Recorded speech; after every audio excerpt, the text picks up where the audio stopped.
Hati-hati, ini penyakit kita. Orang yang punya ilmu tahu apa yang harus dilakukan, namun tidak melakukan adalah sifat seorang pengecut.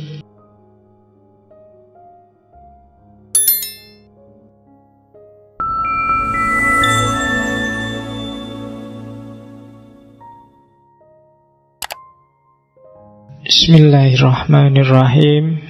Alhamdulillahirabbil alamin. Kebajikan bahasa sananya yi. Jadi kebajikan itu mix antara kebenaran, keadilan, kewajiban, dan kecerdasan. Jadi kebajikan itu kamu menjalani hidupmu dengan dasar kebenaran, keadilan, kewajiban, dan kepantasan. Berarti kamu orang yang bajik, orang yang bijaksana. Syaratnya cuma satu, kacana Confucius, tanpa pamrih. Pamrihnya ya hanya karena ingin menegakkan kebenaran, keadilan, kewajiban, dan kepantasan. Di luar itu enggak. Kok kamu rajin sekali ya? Alasannya apa? Tidak ada alasan. Karena rajin itu memang bagus. Kok kamu murah hati sekali ya? Kenapa kok kamu bisa begitu? Tidak ada kenapanya. Karena murah hati itu memang bagus. Memang baik. Jadi itu tuntutan moral. Itu yang oleh nanti Immanuel Kant belakangan disebut imperatif kategoris. Tidak ada argumennya, nggak ada dasarnya, nggak ada tujuannya bahkan, nggak ada pamrihnya. Jadi kebajikan adalah ketika kamu menegakkan kebenaran, keadilan, kewajiban, kepantasan tanpa pamrih. Baru disebut orang baik. Tapi kalau ada pamrihnya enggak. Kok kamu mau-maunya sih ngaji terus-terusan di masjid? Alasannya apa? Tidak ada alasannya, karena ngaji itu baik. Banyak yang ngomentari saya, Pak Faiz kok mau sih tiap minggu nih masjid? Kok tidak capek? Kok tidak ngantuk? Ya capek. Ada tujuan apa sih? Tidak ada. Karena menurutku baik ngaji ini, maka aku mau ngaji. Bukan karena tehnya. Itu loh. Atau yang selain itu, bukan karena daripada nganggur. Itu berarti ada pamrihnya. Pamrihnya kan ngisi waktu lowongmu. Enggak, saya ngaji karena memang menurutku ngaji itu baik. Nah, itu baru kebijakan, kebajikan. Kalau ada pamrihnya enggak bisa disebut kebajikan. Jadi melakukan apapun tanpa syarat. Kalau itu kebaikan. Wah, kamu kok baik hati sekali padaku ya? Ada pamrih apa? Enggak. Karena baik hati itu baik. Baik hati itu bagus, maka aku baik padamu. Kamu enggak usah GR. Gitu loh. Kamu enggak usah mikir aneh-aneh. Ya karena baik itu. Oke ya. Kamu kok mau tiap hari nganter aku, tiap hari jemput aku, nge-SMS aku tiap hari? Oh enggak, karena nge-SMS tiap hari itu baik, membahagiakan orang lain.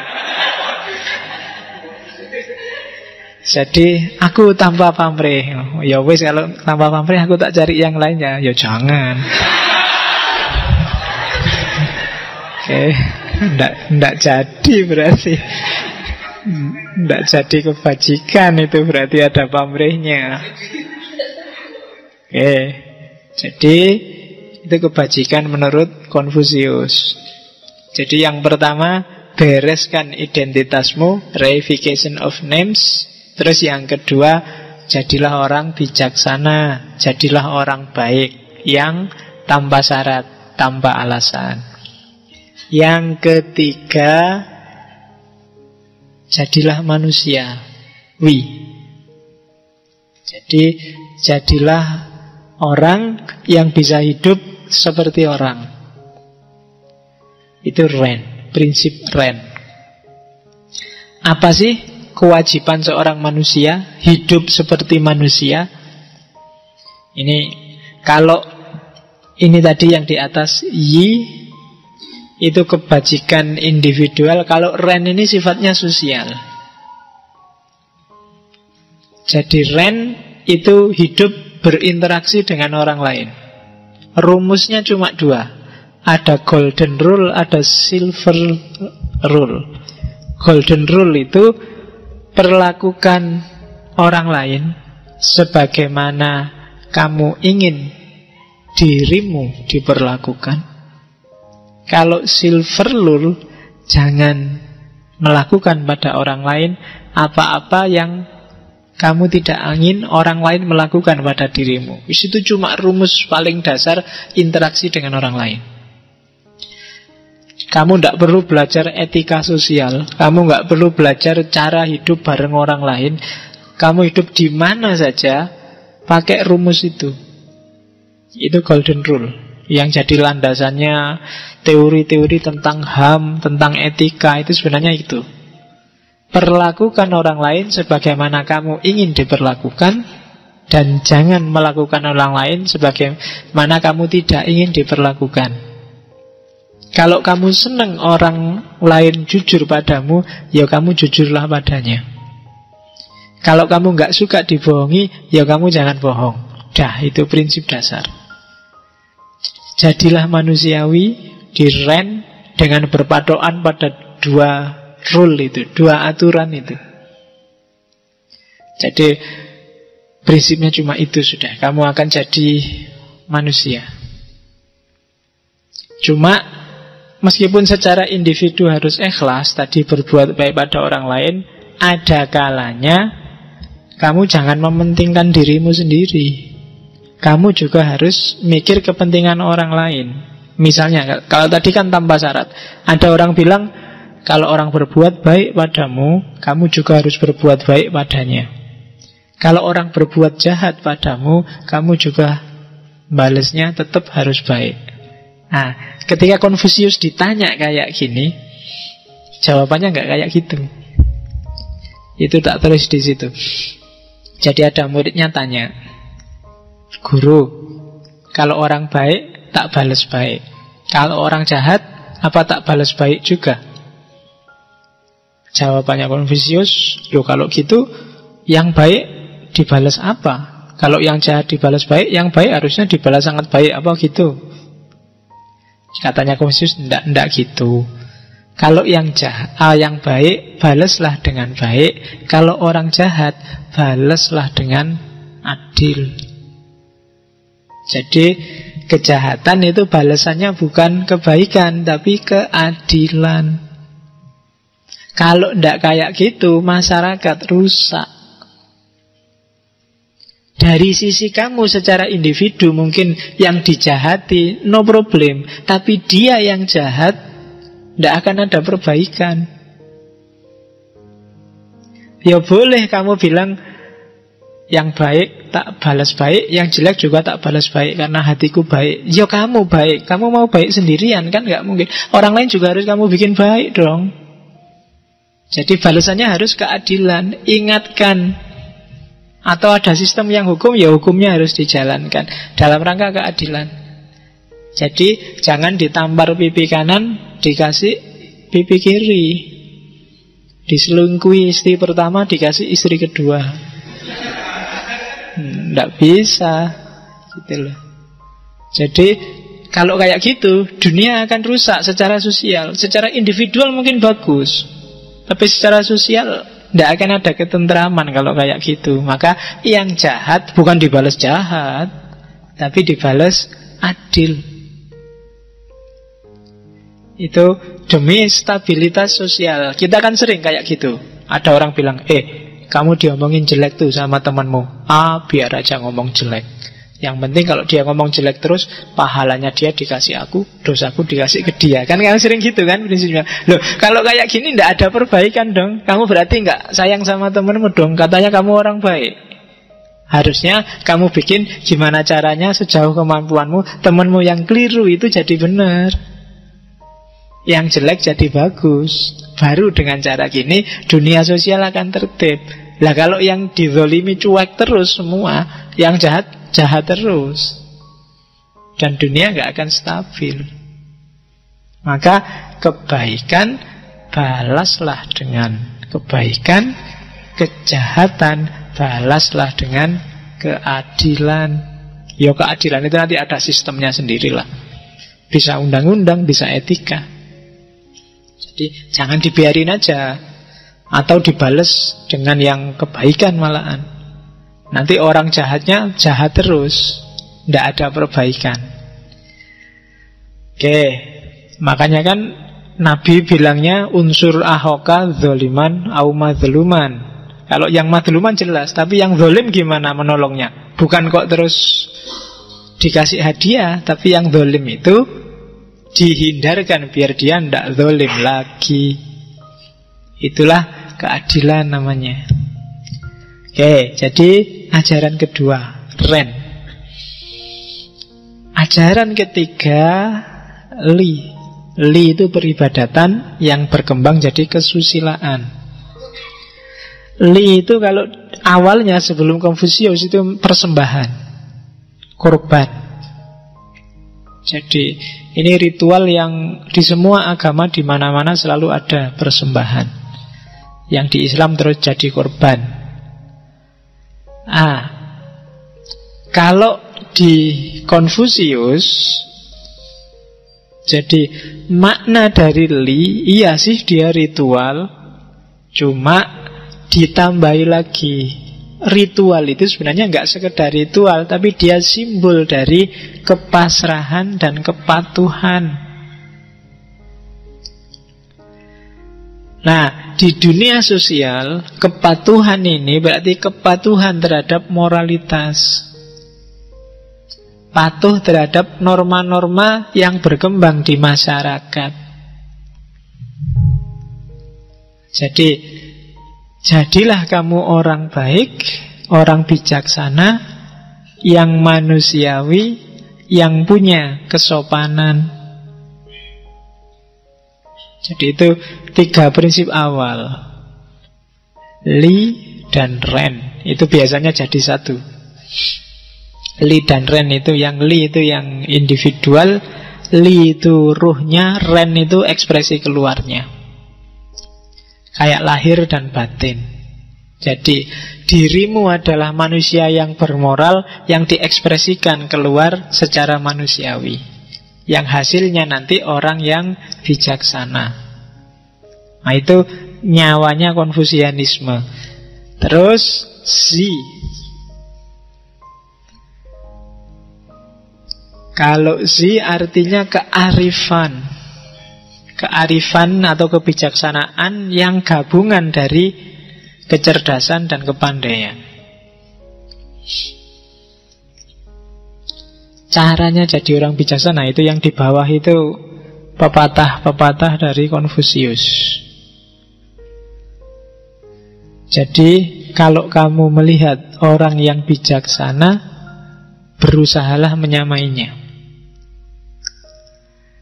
Tapi kalau kamu lihat orang tidak bijaksana, ya jangan disamai. Nanti kamu jadi tidak bijaksana juga.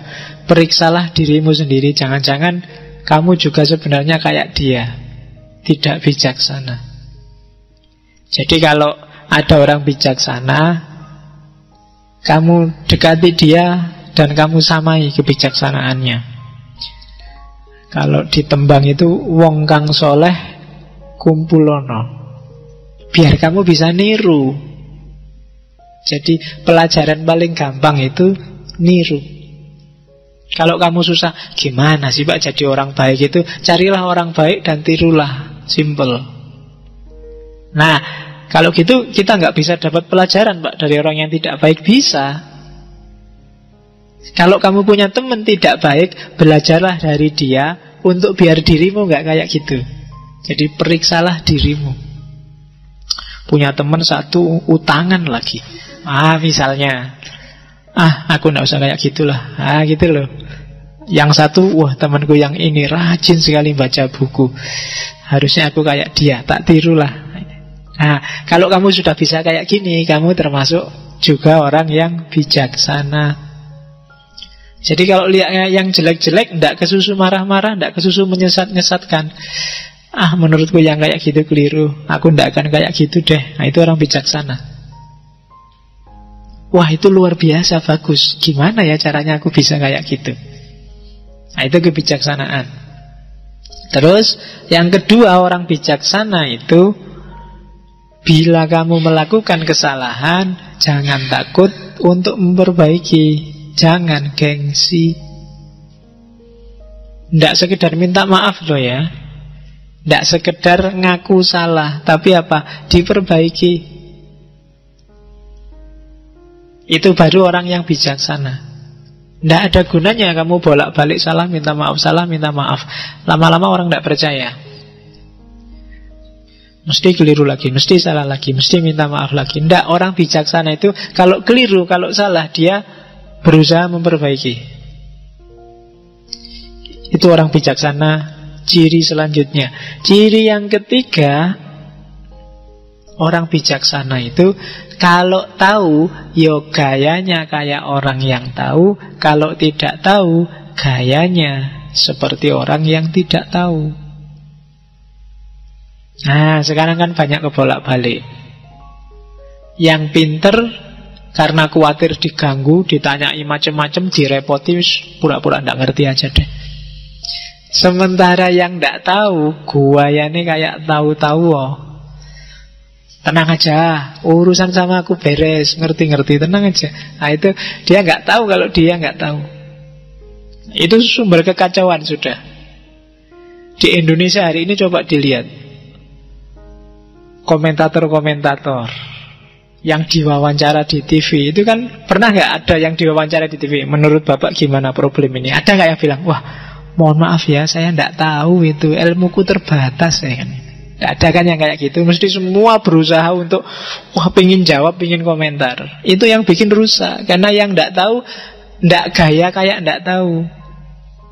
Yang tahu pura-pura nggak tahu. Ah, aku pura-pura nggak tahu aja. Kalau ngerti, orang-orang ngerti aku tahu, mesti ditanyai macam-macam, mesti dikejar-kejar, mesti dikonsultasiin, repot, nggak usah lah. Nah, itu orang ngerti pura-pura nggak ngerti. Itu kan kalau di Ghazali kan ada beberapa tipe. Orang ngerti tapi nggak tahu kalau dia nggak ngerti, itu ciri pertama. Tapi ada orang ngerti dan tahu dia ngerti, orang paling baik. Ada orang nggak ngerti tapi tidak tahu kalau dia tidak ngerti. Ada orang tidak ngerti dan tahu kalau dia ngerti. Oh, itu kalau di Ghazali ada 4. Kalau orang pinter tapi nggak sadar kalau dia pinter, itu kayak orang tidur tinggal dibangunkan. Ayolah, kamu bisa kok, kamu ngerti kok, kamu tidak pede aja. Sebenarnya kamu sudah ngerti. Nah, itu orang ngerti tapi dia nggak tahu kalau dia nggak ngerti. Yang paling bahaya itu yang terakhir, orang nggak ngerti tapi nggak tahu kalau dia nggak ngerti. Bodoh tapi merasa pinter. Wah, rusak itu dunia sudah. Ya kan? Nah, orang bijaksana adalah orang yang tahu bahwa dia tidak tahu. Katanya Sokrates kan gitu. Jadi justru ciri orang bijaksana adalah yang tahu batas pengetahuannya. Aku ngerti sih, cuma ngertiku cuma sampai segini. Dan luasnya ilmu itu masih banyak yang saya nggak tahu. Nah, itu orang bijaksana. Orang semakin pinter biasanya semakin bijaksana. Kenapa sih ada istilah filsafat padi, semakin pinter orang semakin menunduk? Menunduknya orang pinter itu bukan karena semata-mata acting rendah hati dan rendah diri, enggak. Tapi karena dia semakin sadar bahwa, oh, ternyata masih sangat luas yang aku enggak ngerti. Berarti dia semakin pinter. Tapi semakin kamu merasa pinter dan merasa canggih, itu menunjukkan sebenarnya semakin enggak pinter kamu. Orang semakin luas wawasannya, semakin, oh iya ya, ternyata banyak yang aku tidak ngerti. Mungkin kemarin kamu belajar filsafat karena nggak terlalu banyak ngertinya filsafat, ya paling orang-orang itu pikiran-pikirannya kayak gitu aja. Tapi begitu sampai ke season sekian, seri sekian, kamu luas ternyata, macam-macam isinya filsafat itu. Semakin kamu agak-agak minder gimana, wah, berarti aku selama ini nggak ngerti apa-apa. Sampai detik ini juga mungkin aku nggak ngerti apa-apa, masih semakin menunduk. Tapi semakin kamu ngangkat kepala, merasa bisa, semakin menunjukkan sebenarnya kamu sempit. Nah, itu makanya ada istilah filsafat padi. Hati-hati menata hatimu sendiri. Oke. Yang selanjutnya, cirinya orang bijaksana, orang yang manusiawi, yang ren, suka cinta kasih, tapi tidak suka belajar, maka dia akan punya cacat bodoh. Orang yang suka kebijaksanaan tapi tidak suka belajar, maka dia akan punya cacat kacau, bingung. Nah, itu diingat-ingat. Jadi orang harus belajar. Orang yang baik hati, orang yang ren, tapi nggak mau belajar, maka dia akan tampak sebagai orang bodoh. Orang yang bijaksana, cendekiawan, orang yang diposisikan sebagai elit pinter, agamawan, mahasiswa, kok tidak mau belajar, maka dia akan tampil sebagai orang bingung, tidak jelas. Maka kuncinya orang bijaksana yang terakhir, dia harus mau belajar kepada siapapun, tentang apapun, tidak milih-milih. Ngaji apapun, kalau ada waktu ya ikut, kecuali ada halangan. Saya mohon maaf Pak, nggak datang, ada halangan. Kenapa? Mood saya sedang jelek. Alasanmu yang paling banyak kan itu sebenarnya, mood saya jelek. Ngaji itu tidak butuh mood. Jadi tidak usah peduli mood loh. Pokoknya jalan aja. Kalau memang ada waktu luang, tidak ada halangan, jalan aja. Itu kebijaksanaan. Selanjutnya, layak dipercaya. Itu kuncinya. Kamu harus tampil sebagai orang yang sidik, bisa dipercaya.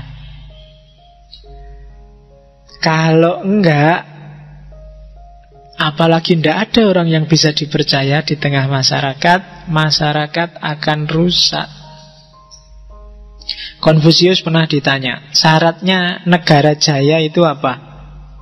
Katanya Konfusius, cirinya 3. Makan harus cukup, persenjataan cukup, dan ada kepercayaan dari rakyat.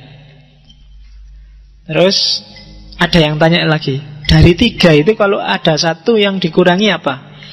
Yo persenjataan lah. Nggak ada senjata, nggak ada militer juga mungkin tidak apa-apa. Yang penting orang masih bisa makan dan rakyat percaya. Kalau hilang semua, yang minimal ada satu aja apa? Ya, kalau semua nggak ada, paling tidak harus ada kepercayaan masyarakat. Kalau yang satu ini hilang, bubar. Nggak harus negara. Ngaji ini aja, level RT aja, level takmir aja. Kalau tidak ada yang layak dipercaya dan masing-masing saling tidak percaya, saat itu juga akan bubar organisasi sosial. Kamu tidak percaya padaku, aku tidak percaya padamu, minggu depan nggak akan ada yang berangkat. Opo ngaji cuma gitu aja, tidak sama angkat. Saya juga gitu. Alah mahasiswa dikasih tiap hari ngaji ya iso-iso. Rasa mangkat. Nah, saudara percaya nih ndak aja ngaji sudah bubar, nggak jalan. Kalau aku ndak percaya bahwa kamu paham yang tak omongkan, mungkin aku males. Besok nggak usah ngaji lagi. Kamu juga gitu. Kalau kamu nggak percaya bahwa aku bisa ngasih kamu sesuatu, kamu juga nggak berangkat. Kita ada di sini karena kita saling percaya dan memang bisa dipercaya.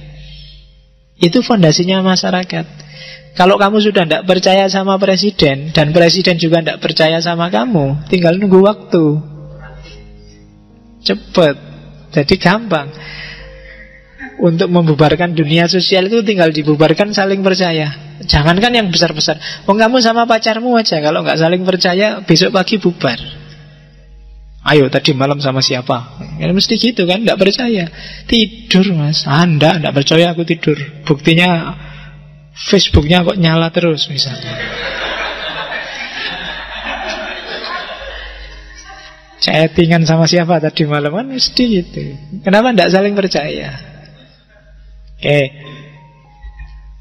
Dan yang kesekian Tianmeng. takdir. Jadi setiap orang, kenapa sih tadi disuruh reification of names, disuruh memperjelas nama, disuruh menegaskan identitas dan apa yang harus kamu lakukan? Karena setiap orang punya jalannya sendiri. Biasanya orang tidak berjalan di jalurnya karena dia tidak menerima takdirnya. Kenapa kok ada kayak tadi macam-macam? Tani gayane kayak bos, yang bos gayane kayak pejabat. Itu karena dia tidak percaya dengan jalannya sendiri, tidak percaya dengan takdir, jalan langit yang ditetapkan untuk dirinya, fate. Jadi kehendak Tuhan. Tianmeng itu makna harafiahnya bisa kehendak Tuhan atau mandat dari Tuhan. Kamu jadi mahasiswa, jadi kakak, jadi anak, jadi saudara, jadi teman, itu sudah jalan yang digariskan oleh Allah, oleh Tuhan, oleh Tian, oleh langit. Maka bereskan jalan yang sudah digariskan itu. Kamu gak usah nyeleweng nyari jalan yang lain. Jalanmu sudah itu. Nah kalau kamu gak melakukan itu, emangnya siapa yang melakukan? Skripsi itu sudah jalanmu, wong kamu mahasiswa. Kalau ndak mbok garap-garap, emangnya sopo sing ngarep garapke? Nunggu apa lagi? Kan gitu. Jadi terimalah takdirmu untuk garap skripsi, terimalah takdirmu untuk ujian, terimalah takdirmu untuk garap tesis, garap disertasi. Kenapa? Itu sudah jalanmu. Karena kamu punya identitas jadi mahasiswa. Itu loh. Nggak usah dilawan. Karena kamu laki-laki dan muslim, maka kamu punya takdir sunat. Ya diterima aja meskipun sakit. Wong itu sudah jalannya. Arep ndak sunat piye, susah kamu nanti malahan. Ya kan? Nggak enak memang sunat itu, tapi ya dalane kuwi piye neh. Gitu loh. Hidup itu harus kayak gitu katanya Konfusius. Kamu ngerti jalanmu dan tegaslah di situ, reification of names. Kalau enggak, ya mesti tatanan jadi rusak. Yang pelawak ya wis ndager lah, bikin orang tertawa, terhibur, selesai. Lah kalau pelawak banting setir dadi kiai, lah umat yang butuh nasihat akhirnya cuma bisa ketawa, nggak dapat apa-apa. Gitu loh. Yang kiainya jadi DPR. Lah rusak kabeh, ndak karu-karuan. Jadi masing-masing punya jalan tapi golek jalan dewe-dewe, ndak jelas. Tianmeng. Percayalah dengan takdir. Jadi percaya takdir itu tidak sekedar terus semua ditentukan oleh Allah, oleh Tuhan, selesai. Tidak, tapi reification of names. Semua yang kamu alami, faktisitas, fakta-fakta hidupmu itu kan jalan. Kayak di Tahu kemarin. Tetapi di situ, jalanlah di situ, tegaskan di situ sesuai jalanmu. Nah, orang yang bisa melakukan semua yang di atas tadi namanya Junzi. Manusia budiman. Ya. Manusia yang berbudi. Ini khas, mungkin serapan dari bahasa Inggris. Budiman, temannya Superman, Batman, Spiderman. Ya. Loh iya kan? Superman manusia super, Batman manusia kelelawar. Nah, Budiman itu manusia budi. Oke. Kalau di Tiongkok disebut Junzi. Jadi ini orang yang, yaitu terjemahannya saya agak susah, jadi manusia yang budiman, berbudi, susilawan, punya tata susila. Ya, susila. SBY itu susilawan. Ya, Susila Bambang Yudayana. Terus orang yang luhur, orang yang agung, orang yang bijaksana itu Junzi. Di banyak sekali kitab-kitabnya Konfusius ada identifikasi Junzi. Junzi itu orang yang memegangi kebenaran sebagai dasar hidupnya. tata krama kesusilaan sebagai pedoman perbuatannya, mengalah dalam pergaulan dan menyempurnakan diri dengan sikap dapat dipercaya. Itu junzi. Atau ada lagi dia bilang seorang junzi menuntut dirinya sendiri, sementara orang yang rendah budi menuntut orang lain. Lawannya junzi itu sioren. Jadi orang kecil. Kalau junzi itu orang besar, orang agung. Kalau sioren itu orang remeh. Nah, orang besar itu yang dituntut selalu dirinya sendiri untuk lebih baik. Sementara orang kecil itu selalu menyalah-nyalahkan orang lain, menuntut orang lain. Jadi, kamu ingin jadi orang besar apa orang kecil, tergantung sikapmu. Kamu lebih suka menuntut dirimu, aku bener nggak, sesat nggak, keliru nggak, ke diri, bukan ke yang lain. Itu junzi. Terus seorang junzi bukan alat, karena dia adalah aktor, pelaku. Junzi mengutamakan kepentingan umum, bukan kelompok. Bukan madhabnya, bukan alirannya, tapi kepentingan bersama semua anggota masyarakat. Terus junzi mau berlomba, tapi tidak mau berebut. Itu dalam kalau dibahas. Mau berkumpul tapi tidak mau berkomplot. Ya kan? Mau berlomba itu ya setiap orang harus semakin maju, semakin maju, semakin maju, semakin baik. Kalau lomba itu jejer terus ingin lebih maju dari yang lain. Kalau berebut itu tidak jejer tapi tabrakan. Kalau rebutan itu kan sudah jadi gerakannya kacau. Tapi kalau berlomba itu gerakannya pasti maju. Jadi orang besar itu selalu ingin lebih baik dan dia berlomba dengan orang lain untuk lebih baik, tapi tidak mau rebutan dalam hal apapun. Terus seorang junzi tidak memuji seseorang karena kata-katanya dan tidak melecehkan orang karena orangnya. Silahkan kamu renungkan sendiri di rumah. Jadi orang besar itu tidak tertipu oleh kata-kata dan tidak melecehkan orang. Argumennya panjang kalau kamu pikir.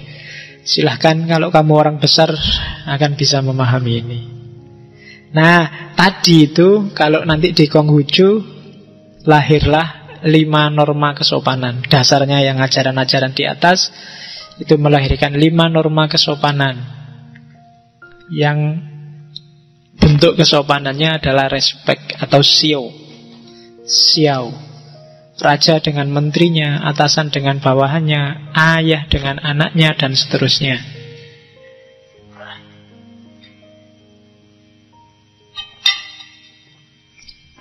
Oke, terus 8 prinsip belajar saya masukkan karena mungkin ada yang ingin tahu gimana sih urut-urutan cara belajar. Yang pertama, belajar hakikat segala sesuatu. Prinsip-prinsip belajar. Jangan belajar yang dangkal-dangkal, nggak ada gunanya. Mungkin malah merusak mentalmu. Jadi yang dangkal-dangkal itu yang artifisial, yang pinggiran. Nggak usah belajar pacaran, buat apa? Kan ada yang kemarin heboh buku saatnya belajar pacaran. Ngapain pacaran aja dipelajari? Wong nggak usah aja kamu sudah ahli. Iya kan? Jadi buang-buang waktu, dangkal. Belajar yang esensial, yang hakiki. Jangan yang artifisial. Terus prinsip belajar yang kedua, jujur. Dengan jujur kamu bisa ngukur kapasitasmu. Kenapa kamu nggak boleh nggak jujur? Nanti orang nggak bisa ngukur. Nggak apa-apa dikasih nilai E sama dosennya. Kalau memang itu jujur, ternyata memang aku belum bisa. Daripada Pak mbok saya dikasih A terus dikasih A bener, akhirnya kamu sendiri salah identifikasi dirimu. Kamu anggap kamu memang kualitasnya A padahal E. Jadi belajar juga harus jujur. Biar kamu ngerti level ilmumu itu 60, 50, apa 100. Kalau enggak, mengacaukan sendiri konstruksi kepintaranmu. Orang juga akan susah identifikasi kamu. Bahkan sering-sering kamu sendiri juga tertipu. Jangan seneng-seneng dengan dosen yang nilainya murah atau nilainya pelit. Yang biasa-biasa aja. Dosen yang sangat murah mungkin rada dikoreksi pokoknya 3 A. Itu mesti dosennya sendiri nggak jujur. Dan itu bikin kamu nggak bisa ngukur kemampuanmu. Apa memang kamu sudah bisa bener kok bijimu A? Jadi, makanya orang Jawa kan menyebutnya tidak sekedar nilai, tapi biji. Jadi biji itu kan semacam benih. Kalau benihnya aja sudah nggak jujur, sudah rusak, nanti tumbuhnya juga akan rusak. Oke ya, biji. Oke, terus belajar berarti kamu harus siap mengubah pikiranmu. Jangan kaku. Belajar berarti kamu siap diubah. Jadi jangan belajar hanya sekedar nambah informasi. Belajar harus punya fungsi transformatif, reformatif. Jadi orang yang semakin baik, semakin baik. Semakin tambah ilmumu, kamu harus semakin meningkat kualitas kemanusiaanmu. Itu yang ketiga. Belajar berarti yang keempat, membina diri sendiri. Kalau 1, 2, 3, 4 sudah beres, maka belajarmu harus juga punya fungsi membereskan keluarga. Keluarga itu ya bisa formal, ayah, bapak, ibu, adik, atau lingkungan sekelilingmu. Sampai kalau lingkungan sekelilingmu beres dan setiap orang lingkungan sekelilingnya beres, pada akhirnya negara juga akan beres. Kalau setiap negara beres, maka akan ada dunia yang beres. Jadi berjenjang, membereskan individu, membereskan keluarga, sampai nanti negara beres dan akhirnya dunia akan beres. Oke. Dalam hidup ini, bermasyarakat khususnya, ada 4 faktor yang harus kamu perhatikan.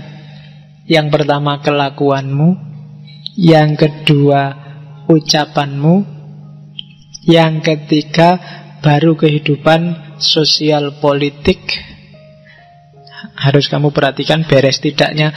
Dan yang terakhir baru dunia sastra, dunia seni, dunia estetika, dunia hiburan. Itu agak ranking. Jangan dibalik.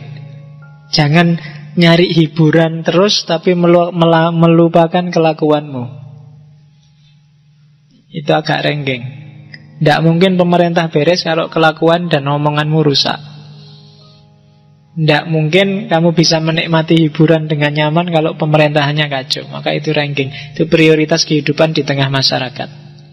Bereskan dulu perilaku, bereskan dulu tutur kata sopan santun, bereskan dulu kehidupan sosial politik, baru yang terakhir kita bisa menikmati hidup. Kalau enggak, kita akan sering galau, sering sumpek karena kehidupan kita kacau. Nah, itu sarannya Konfusius.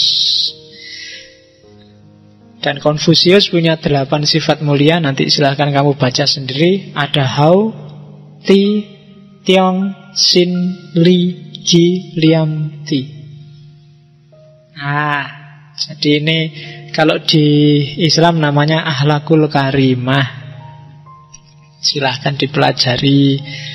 Yang pertama tulus dan berbakti. Yang kedua hormat pada yang lebih tua. Yang ketiga punya watak setia.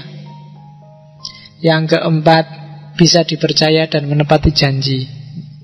Yang keenam tata krama sopan santun, etiket dijaga. Yang selanjutnya solidaritas, tenggang rasa, tepo seliro. Yang selanjutnya hidup sederhana dan tidak nyeleweng. Banyak kan yang sederhana sih sederhana tapi nyeleweng. Itu yang harus diperhatikan. Jadi sederhana saja nggak cukup ya. Yang pertama-tama harus tidak nyeleweng. Pak, saya sederhana Pak, saya hemat air, 3 hari baru mandi sekali. Saya itu namanya sederhana sih, tapi sesat itu. Kasihan temenmu. Jadi liam, hidup sederhana tapi tidak nyeleweng. Terus menahan diri dari perilaku yang amoral, yang dapat merusak moralitas. Oke. Ada beberapa quotes dari Confucius. Hati-hati, ini penyakit kita, orang yang punya ilmu, mahasiswa, dosen, ilmuwan, cendekiawan. Katanya Confucius, tahu apa yang harus dilakukan namun tidak melakukan adalah sifat seorang pengecut. Kamu harus jadi orang baik, kamu harusnya rajin belajar, kamu harusnya, kan banyak, kamu tahu, sangat tahu apa yang harus kamu lakukan, tapi banyak juga yang tidak kamu lakukan. Jadi mungkin 80% perilaku kita agak pengecut, pakai kategorinya Confucius. Tahu mana bagus, tahu mana tidak bagus, tapi kan kita tidak menjalankan yang bagus itu. Ngaji itu bagus, kadang-kadang kita malas. Tahajud itu bagus, masih ada yang rajin tahajud enggak? Sudah enggak aneh ya. Nah, itu kita tahu yang bagus-bagus tapi tidak jalan yang bagus-bagus itu. Oke, orang besar, orang mulia itu biasanya takut pada 3 hal. Yang pertama takut pada Tuhan dan perintahnya, yang kedua pada alim ulama, dan yang ketiga pada hikmah orang-orang terdahulu. Dan lawannya orang picik itu orang yang cuek terhadap perintah Tuhan, orang yang tidak menghargai alim ulama, dan orang yang melecehkan hikmah orang-orang terdahulu. Jadi orang besar, orang agung, orang mulia itu muhafadzah alal qadim. Jadi menghargai para ulama zaman dahulu. Kalau nggak ada mereka, kita tidak akan nyampe di stasiun ini hari ini. Perjalanan itu kan kayak rangkaian. Kamu bisa kayak gini kan, banyak sekarang kan yang itu pikirannya Ghazali sudah ndeso, tidak relevan lagi, sudah, kan kayak gitu banyak sekarang. Saya langsung aja ketemu Allah. Levelmu apa mau ketemu Allah langsung? Nah, jadi jangan cuek terhadap perintah Allah. Hargai para cendeki. Alim ulama itu tidak cuma kiai ya, orang-orang pintar, cendekiawan. Dan yang ketiga, jangan melecehkan ajaran terdahulu. Mereka adalah mutiara pada zamannya. Terus